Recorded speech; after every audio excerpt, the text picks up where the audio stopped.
All right, welcome to Thoughts from the Porch. I'm the old man. I'm going to riff. Coincidentally, we're going to talk about happiness because happiness isn't a destination. You're not going to get there and be like and be done. Happiness is a journey. Happiness is a series of things that continue to feed themselves. Right? Aristotle talks about rising up in this world and making your happiness and it's a pursuit. Okay, pleasure is different. And happiness are not the same thing. Pleasure is fleeting. Pleasure is the nape of Helen Mirren's neck. Pleasure is Thanksgiving dinner with your family. Happiness is much deeper. Happiness is in your soul. Happiness is a long life of good deeds or accepting goodness. Happiness is it's a freedom, it's a liberation. But you got to work for it. No one's going to give it to you. No one's going to hand you happiness. These days, particularly, people cling to their happiness to the point where it turns into something not as happy. You got to find happiness, and you got to treat happiness like your favorite puppy. You got to feed it, you got to nurture it, you got to introduce it to people, you got to share it, right? Right? Because happiness is like a flower garden, and if you nurture it, you can share the beauty with the neighbors, with everybody. If you don't nurture it, it's going to die. If you don't nurture your own happiness, it's going to leave. It's going to wilt away to nothing. Now, pleasure is going to come and go at its own event and its own circumstances, right?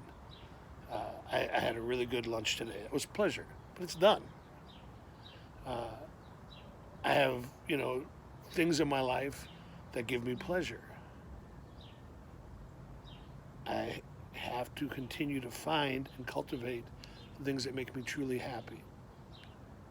That's what you have to do. Find them. Is it writing? Is it dancing? What is it? What is it that gets the blood flowing and makes you feel happy, content, joyful? Because those are things you're going to carry with you, right? And that's what you want to do. These days, it's so much more difficult. Social media is constructed on the idea of I'm going to break down your happiness, or I'm going to influence your happiness, or I'm going to control your happiness.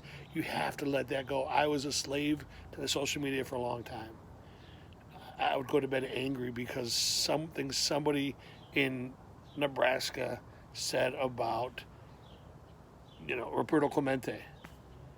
And it took me 3 years of my life to go, who cares? I'm happy because I know that Roberto Clemente did great things for people. He died doing great things for people. And his last at bat was his 3,000th hit. He's a Mr. 3,000. That makes me happy. You cannot let social media control or influence or manipulate your happiness. You have to own your happiness. You have to pursue your happiness. You have to be happy.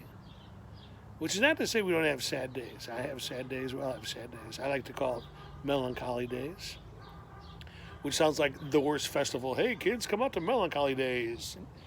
Bob for French fries. I'm just saying, melancholy is going to happen. But you have to decide if melancholy is going to rule or be something that you get through and get back to being happy. I want you to be happy. My higher power wants you to be happy. Your higher power wants you to be happy. Your kids, your spouse, your grandparents, people in your life want you to be happy. Just know that it's okay to be happy. Relax and just let yourself be happy. Find the journey. Do the first step on the yellow brick road to happiness. I promise you, everything in your life will improve. Forget your troubles. Come on, get happy. You need to shake all your blues away.